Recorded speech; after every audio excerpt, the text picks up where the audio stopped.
A lot of things that needed, man. But everyone on we raise the flag. Fire the cannons and seize the day. The crew's ready, all hands on deck. Hey, what's up, everyone? I'm Samuel, along with my co-host Stank and Poppy Latte, and you're watching The Loose Cannons, presented by Red Cat Plumbing and Air, a Tampa-based company who takes pride in their reputation for timely service, professional results, and exceeding your expectations. They truly define hashtag Tampa Proud. We are joined today by another Super Bowl champion, the one, the only Shaquil Barrett. What is up, Shaq? Hey, what's going on, y'all, man? And I'm excited to be on the show, man. I appreciate y'all extending the invitation. We appreciate you coming on, but listen, man, this show almost didn't happen. It almost didn't happen. You almost didn't come on here with us because our esteemed colleague here, Stank, who has never once closed a guest for this show, had an opportunity to speak to you at one point, and when he talked to you in person, he didn't realize that your child was asleep. It was a newly born baby, right? And yeah, my baby girl. Yeah, she's asleep, and he ends up waking her up. I did, And I all over himself and just woke her up. And I'm like you, bro. I would hold a grudge on something like that. I mean, you waking up my baby, that takes time to put him back to sleep. He doesn't get it. He's like 58 years old. He hasn't had a child in decades, right? So yeah. I'm not that old. Can you please explain to us how did this come to happen? I thought you weren't going to come on because of the baby let me defend incident. myself first. No. Don't cut off Shaq. Don't cut off a Super Bowl Shaq champion. speak. Yeah. All right. So initially, Sam had hit me up and was talking to me about it. But it wasn't until the GM, Jason Light, had hit me up. He was telling me that he did the show. And he said that he recommended that I get on and do it too. So I told him I'd get on and do the show. And Stank did send me the video of him and y'all with Jason Light, but that's about the only thing that he did. Jason Light was able to get me on to the show. Wow. So confirmed. You woke up your baby. You weren't going to come on. Yep. We had to do damage control and text Jace, the GM, and Jace was like, listen, do me a solid, bro. Just go on. You know what? All of y'all are wrong, bro. Appreciate it, Jason. I appreciate it. What do you mean? Why are we? I mean, bro, I didn't even know he had a newborn, first of all. And it's funny, Shaq, because after I left your house that day, I told him, I was like, hey, I'm about to go do some work over at Shaq's house. And they're like, did you close on? I'm like, I don't know, because I tried to ask him, and then I woke up his baby, and I was like, I don't think it went over too well. That's when I said, like, you're terrible. That's when I said, I'm just going to call Jason. Jason will hook it up. He'll call Shaq. He'll let him know what's up. So anyway, Shaq, congratulations on the new deal, man. We're stoked to have you here in town. And recently, we heard that you want to do things that no one has done from the defensive end edge rushing position. You want to expand on that a little bit? Let us know exactly what you have in mind. First of all, personal goals, I'm setting them all the way as high as they possibly could go. Mm-hmm. Just watching film of myself, I missed a lot of opportunities. I missed a lot of opportunities in the Super Bowl. People think the Super Bowl was like a great game for me, and it was a good game, but I hate that game because when I watch it, I see all the opportunities that I missed that ended up still being good plays for the team. But me personally, I got to be able to close them plays. So when I'm able to focus and pay attention to my angles and pursue angles to the quarterback, I'll be able to cash in on a lot more sacks. So I won't be missing as many as I missed before. So I'm trying to be DPOY. I'm trying to be MVP. I'm trying to get every possible accolade for the defensive position possible because I'm focused, man. I got the money. Now I got to leave my imprint on the game and let them know that I'm not satisfied with just getting the money. I want to be legendary. I mean, you already got robbed out of being Defensive Player of the Year once because the year you led the league in sacks. It just doesn't make sense, NFL. But whatever. That's another story. Yes, I most definitely agree with your statement. Can you settle something for us, Shaq? Because there's little birdies talking that, JPP has the quicker get off. I'm seeing video, but you're at the end of the video. Like you said, you can't really see. But on the field, I look at you and it's like a lightning bolt. Shout out to the Lightning. Who has the quickest get off, bro? Like, settle it for us. Somebody said Vita's got the quickest get off too. I heard Vita. SMB said that. He said, quick for that position. Yeah, probably for that position group. But man, so we went back and forth a lot. But the way we did it, JPP did win more days than I won. It was JPP, then Nelson. I think me and Nelson was tied for the second most wins for the days that we did it. But I'm still betting on myself, though. I mean, JPP, he won the most, but I'm a confident man. I'm gonna bet on myself every day, every night, and I'm ready, man. I'm trying to get back on get us against Devin, because Devin, Devin White, fast linebacker, he pretty quick. So we did it a couple times. He got me a couple times, but I misjudged the snap count. So I'm ready. I'm competing against everybody, man. I want to show everybody that I got that good get off, the quick get off, and ain't nobody messing with it. Well, you heard the saying like Jerry Rice, that he didn't run the fastest 40, but nobody ever caught him from behind on the field. There's something to that, right? Like you can do all you want, JPP, pound your chest that you got it in practice, but on the field, it looks like your get off is pretty legit when it's between the white lines and the whistles are blown for real. Yeah. I got a lot of keys that I use to that's able to allow me to get off the ball really quick. So in a game, like in practice, I don't have a play clock. I don't have a feel for the game or when a quarterback's been saying HUD. So it's different in practice, but in the game, I'm most definitely locked into all my keys, and I'm taking every advantage I could possibly have for my get off. Hey, Shaq, I remember that Panthers game. You were flying off the edge against Cam. Like, you knew Cam's snap count. You knew when Cam was going to say hut. And just a little side note, we all used to know that defensive lineman we had here in Tampa who had the fastest get off, but it didn't really do much for him on the stat sheet. Really? You gonna talk bad about Gerald McCoy? Absolutely. Go ahead. Gerald McCoy wasn't going off here, man. I thought Gerald was the man down here. We love Gerald. We love you, Gerald. Hey, Shaq. Did you always play as a down lineman in college, or were you a stand-up linebacker at one point in your college career? Yeah, so initially coming out of high school, I was a defensive end, and then our defensive ends in college, I went to my first year at Nebraska Omaha. They were upperclassmen. It was really good. So the coaches decided to move me to inside linebacker in a 3-4 defense because they saw that I could play and they wanted to give me an opportunity to get on the field. So I played a 3-4 will linebacker. Mo linebacker now, since it's the 3-4 Mo my first year. Then my next year I played a 4-3 Mike linebacker, and then it wasn't until my junior year I started playing 3-4 Sam linebacker, what I play now. And then the next year I played 3-4 will linebacker. So I played different linebacker positions every year in college, and now I'm set at where I'm at now, outside linebacker, defensive end, and it's going pretty good, man. I love being able to be versatile and play whatever needed, though, but I don't have to do that in the league because we got a lot of great players and everybody is able to carry their own weight. Reason I ask is because you're a natural pass rusher. So, I didn't know if one time at practice they just lined you up there and you found that you had a knack for it, because I don't know how to put it. You're not necessarily the most powerful guy or the fastest. You're a technician. You got all of it. You got power. You got speed. You got technique. You're just so well-rounded coming off the edge. Oh yeah. I like to try to be well-rounded, and it's just going into game planning for the guys I'm going against and all my setups. I gotta have setups because, like you said, I'm not really overpowering anybody. I'm not fastest guy out there to just speed around the edge and be able to get to the quarterback. So I got to use my technique. I got to use my setups, and I just got to use my quick get off when I'm able to read the snap count right to be able to take advantage of all that. Shaq, we've had Vita on here, and we had him actually while he was still kind of coming back from his injury, and everybody knows that the defensive way it's set up, the edge guys, you guys are still amazing, but when Vita's in there, it's a totally different monster as a unit. Can you speak a little bit to how much it meant for you guys to get him back, when you got him back, and how much you guys are able to kind of take a little bit more of a deep breath as the defensive ends and the edge guys coming in when he's in there doing what he does and just kind of, he's a fucking monster.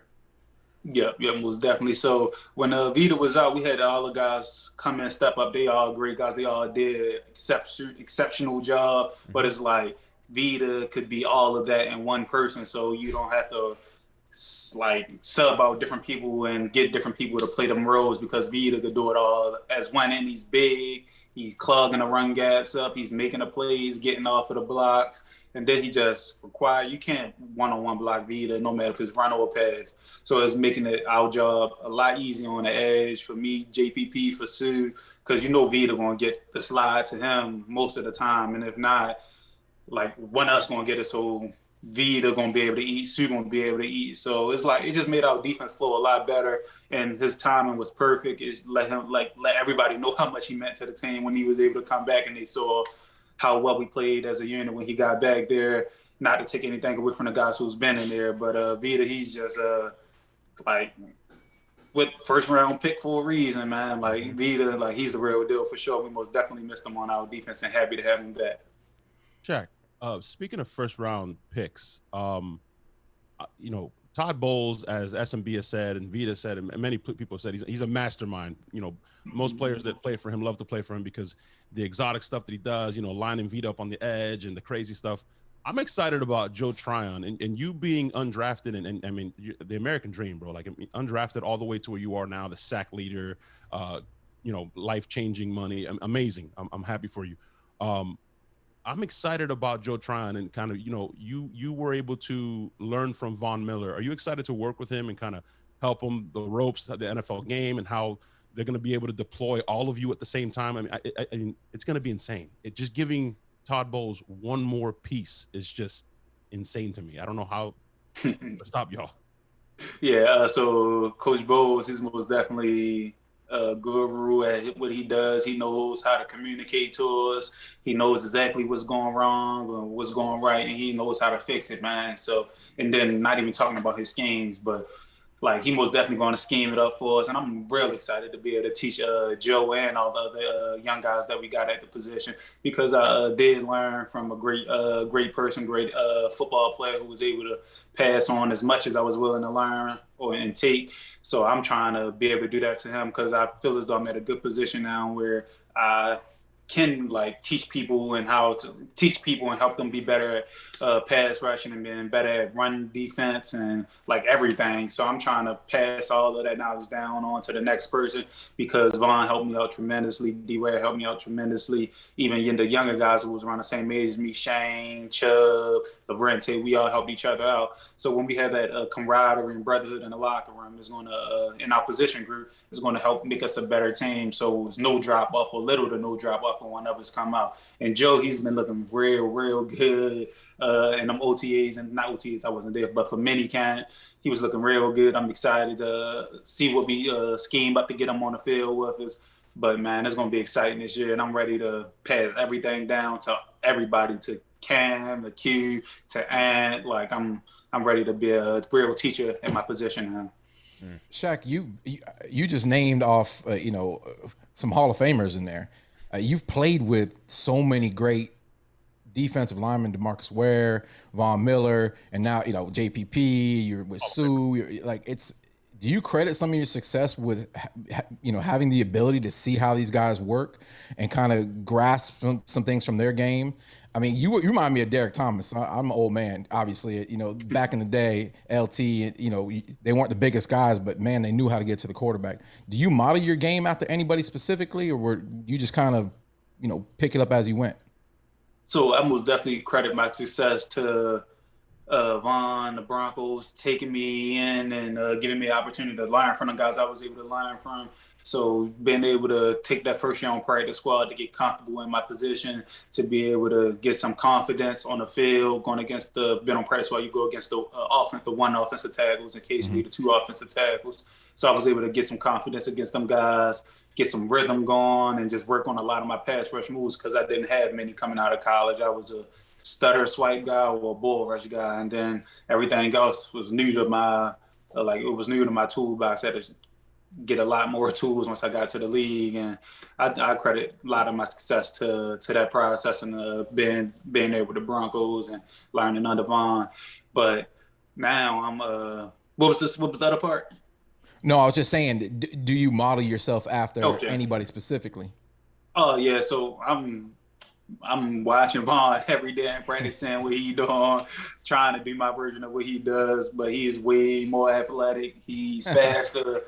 He's probably stronger now too. So I can't do it the same way that he does his moves, but I'm doing my version of them. And I'm pretty sure, like, I did model my game after him. But then after that, to the next level of growth was watching other players in the league and taking parts of their game that I like and putting them into my game. So last year I watched film on a lot of different defensive ends, outside linebackers, and just watching and seeing what they're doing against the tackles that I might be going up against and trying to put my version of what they're doing into my game. And it is a lot of people now that, like, I mold my game after because I want to be as successful as possible. And if they're doing something that's working that I haven't been doing, I'm going to try to take that part of it and put it in my game. Shaq. I respect it. But, you did have more sacks than Von Miller's ever had in a season. You had 19 and a half. Von's only had 18. Athleticism, but it's cool. It's cool. It may be stronger and faster, but you had more Von, sacks. though. Come on. Von I know Von is Von, but he's never had 19 and a half. Okay, that's fine. I'm just spitting facts. He's never had 19 and a half. Has he? Has he? No, he hasn't. Shaq, this man right here has 19 and a half. You know a little bit about offensive tackles, right? You know a little bit about those guys out there. Yes, sir. You guys, last year the Bucs drafted Tristan Wirfs, and this guy has been, I mean, some people are saying he's the best right tackle in the entire league. Can you speak a little bit to what it was like when you first saw him in that first training camp practice going up against him? I know you don't just go up against him, but going up against him, and were you a little bit surprised or shocked that this guy was as good as he was? And were you able to put him on his ass a couple of times? Because I feel like you guys should have been doing that. I gotta say it, Sammer. Was anybody like, oh, we about to eat on this rookie? Yeah, exactly. Well, Wirfs talked about Sue. Him and Sue got into it once, and it was like his welcome to the NFL moment. Yeah, so with me and Tristan, so I came in with the attitude like I'm a work. I'm like, I gotta work.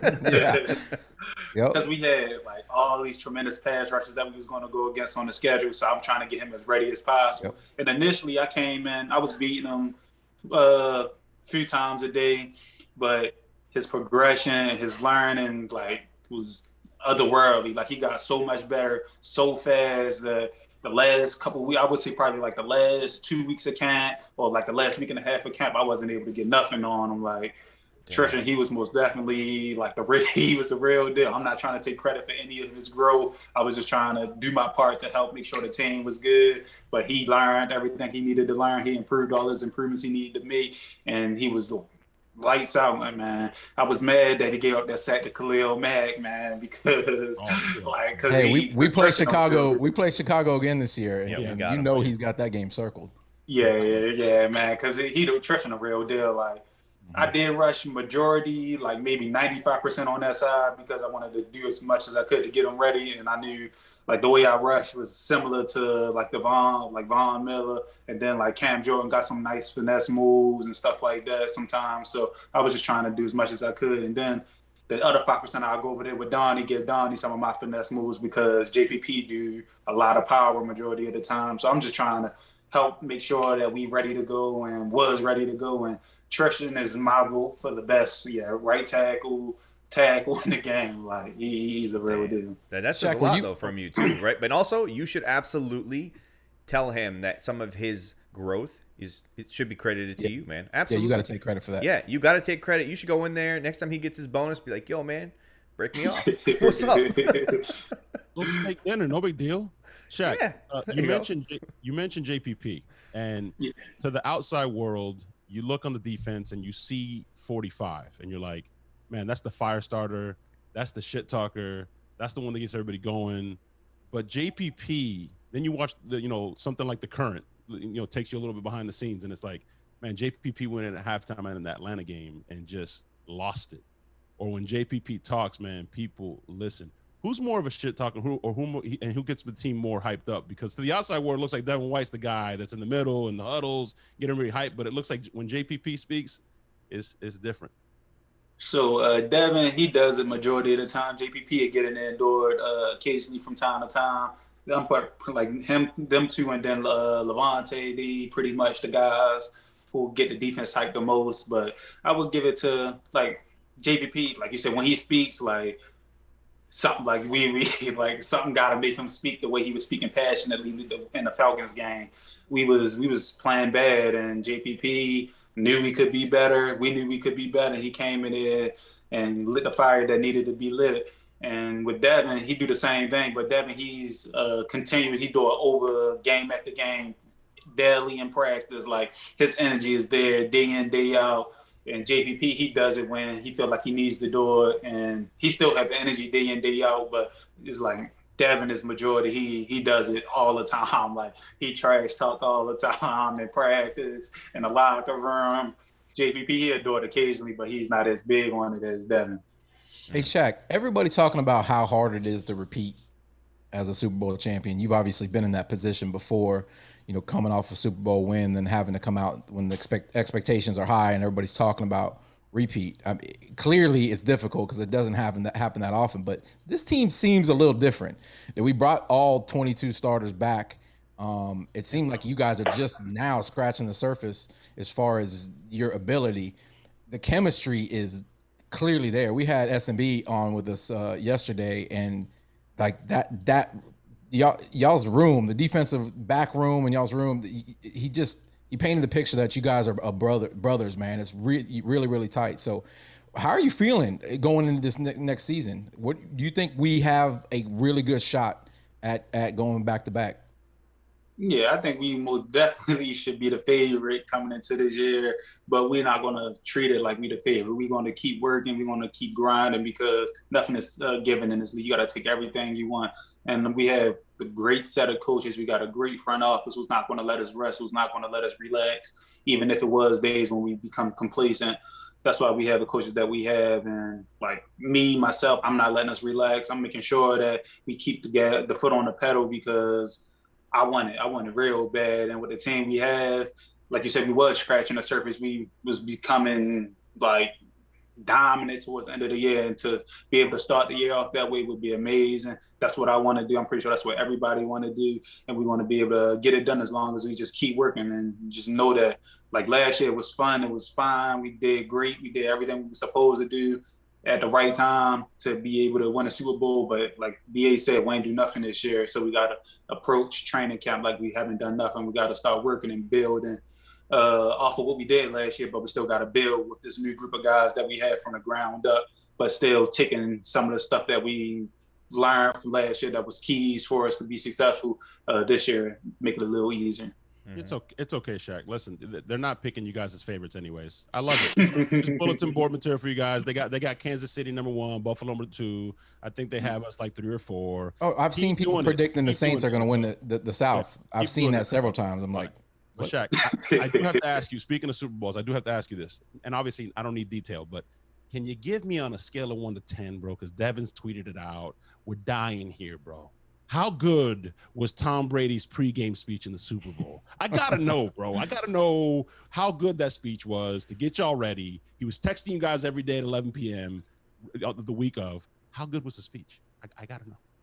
So when Tom talk, everybody listens, man, because it's Tom, TB12, GOAT. Like, I'm listening, man. So 7 times. Huh? 7 times. 7 times. 7 times. Yep. We working on 8 for you. We got you, Tom. But so when he talking, we listening, man, and everything he says is like he know what he talking about. He been in this situation. He so we all like, yeah, we gonna come out. We gonna do this. We gonna whatever he's saying. We gonna do it. We gonna get it done because he knows what it takes to win that ball game. I've been there before, but I was in a role player situation. I wasn't like one of the leaders on the team. I wasn't talking. I'm just following the leads of our leaders on the team and still doing the same thing in that Super Bowl because we have people who've been there multiple times, who won it multiple times, and I'm just trying to do whatever needs to be done to get the job done. But Tom, man, I would say it was probably a 10 because he was able to relay the message the right way that we needed to hear. He was able to reach everybody, and we all was rallying behind him. He was ready to go. Shaq, in the NFL film Super Bowl DVD that came out, Mike Evans, towards the end of the game, he's talking to one of the defensive backs. I think he was talking to Tyrann Mathieu. He was telling him, we'll see you next year. We'll see you again next year. We got you. So a lot of people have kind of discounted what the Bucs did in the Super Bowl, almost as if it was sort of a fluke, taking a little bit of credit away from, they didn't do it against starters, this and that. Do you Tom Brady put on one leg, man. Yeah. Do you, in a sense, want to face the Chiefs one more time in the Super Bowl just to kind of make sure that everybody knows that shit wasn't a fucking mistake? I mean, they got on the plane and kicked 3 field goals and went home. I really don't care who we play in the Super Bowl. Tell them they need to make it because I don't care what they think, what anybody think. I know what we did, no matter who was playing, the way we dominated. It wasn't no stopping us. We played 4 hard quarters like we was losing the whole entire game. Like we wasn't letting up. And with that attitude and mindset that we had out there for them 4 quarters, I don't care who was on the field. We was gonna get the job done. I mean, Shaq, you know, being a guy that was in Denver for a good majority of your career, you had to hate the Chiefs, right? I mean, they were one of your rivals, and then the first game went the way it did. It had to feel real good to hold them to 9 points, man. I always think of Carlton Davis's little locker room thing where he says 31-9 though. That's pretty wild. Shaq. Yeah. I was about to say, yeah, man, the Chiefs, I don't hate them because I love playing them, man. Their fans are so loud. I like that stadium was like the loudest stadium I played in. I love that atmosphere, but I love like the competitiveness of the game, man. So I didn't like no bad blood rivalry or anything. I just enjoy playing them because of the type of game it's going to be. And 9 points was crazy, man. Like, I wouldn't even have dreamt that we held them at 9 points. And I know Coach Bowles always say, like, they don't supposed to score on us, but if we execute the right way and, like, you know, they got players on that team who's big money guys, superstar power, they're going to make their plays. But we was able to limit them guys as much as possible. And Mahomes still tried to make some stuff happen, but everybody was playing all the way up here. So even if something did break down on a pass rush, the back end guys playing tight coverage, making plays, and we all just played as a cohesive unit. I love it, man. He's a slippery guy back there to get on the ground, huh, Mahomes? Yeah, I ain't if we play him again, he will not make me miss that anymore. I promise. that one play, he took you on like a little tornado spin. You guys spun like 3 or 4 times, and he still got the ball off. And I'm yelling the whole time at the TV. I'm like, he's in the fucking grasp. He's in the grasp.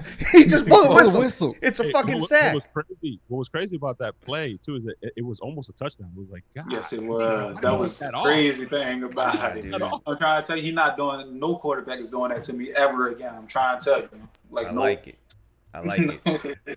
Shaq, a lot of people tune into the show to kind of listen to some football nonsense. Yeah. But most of the time, most of the time they're not, man. They just tune in for they need to know 2 things from our guests, especially the players, right? And you know, Vita was on here, and Vita answered what I'm about to ask you in a very weird way. I'm not sure if you've ever had mayo on a pizza, but next time you see Vita, ask him if he wants some mayo on his pizza. Mayonnaise on pizza, bro. Yeah, bro. He eats pizza with mayo, bro. It's weird. So we got a 2-part question here, man. I'm so nervous right now. Yep. And listen, the way you answer this question, it determines if you're ever coming on the show again. This is a big deal to us. Like, so Vita not coming back. This is an honor. This is an honor for you. So listen.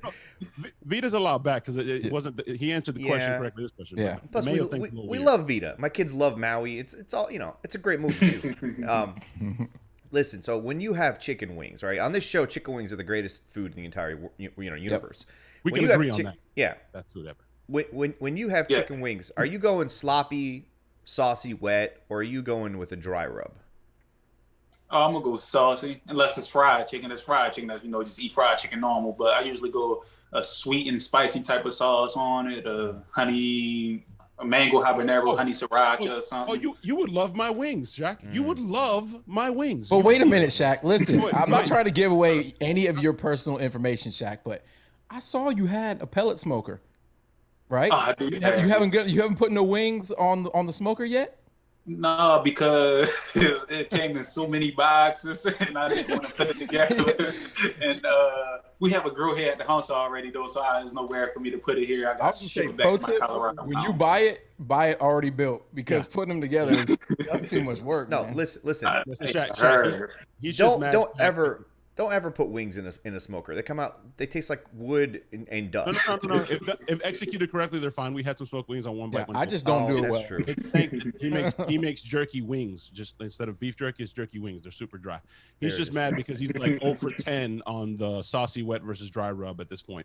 But listen, I'm not a dry rub type of guy. the more important question of the two, Shaq. Yeah, that was the easy one.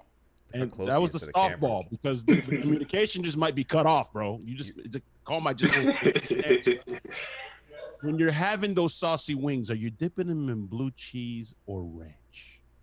I use ranch. Oh my God! Cut the phone call. Hey, nah, you know what? So I used to use blue cheese when I was younger, but I think I had too much blue cheese and it just turned nasty to me. I couldn't eat blue cheese no more. But I used to, back in the day, I used to have wings with blue cheese all the way up until probably my teenage years. So blue cheese overload. That's cool. I can respect that. That has never happened. I eat blue cheese I have blue cheese smoothies. I have blue cheese with eggs. I have blue cheese with Kool-Aid. I have blue cheese with corn.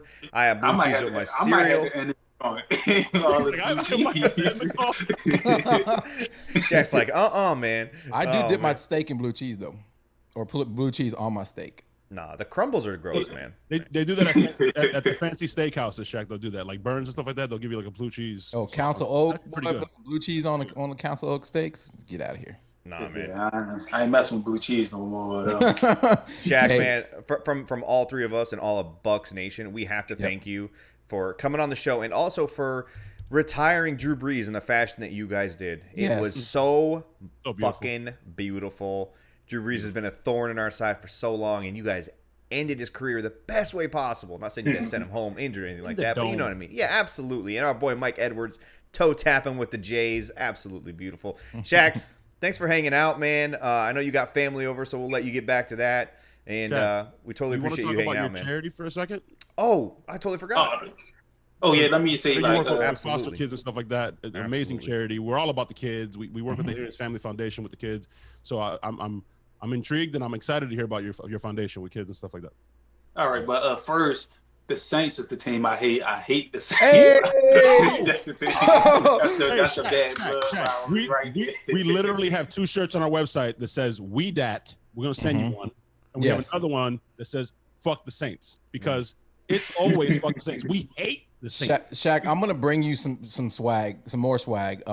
Just I told SMB the story yesterday, but after we won the Super Bowl, we as a group tried to put a billboard up in New Orleans that said "We Dat," because they're always asking who that. So we hate the Saints. We hate the Saints. We hate the Saints. Like fuck the Saints. We hate the Saints. So to hear you say that, oh man, that just brings so much joy to my heart. You embraces you so much more now. When our viewers see this, you are going to become a legend.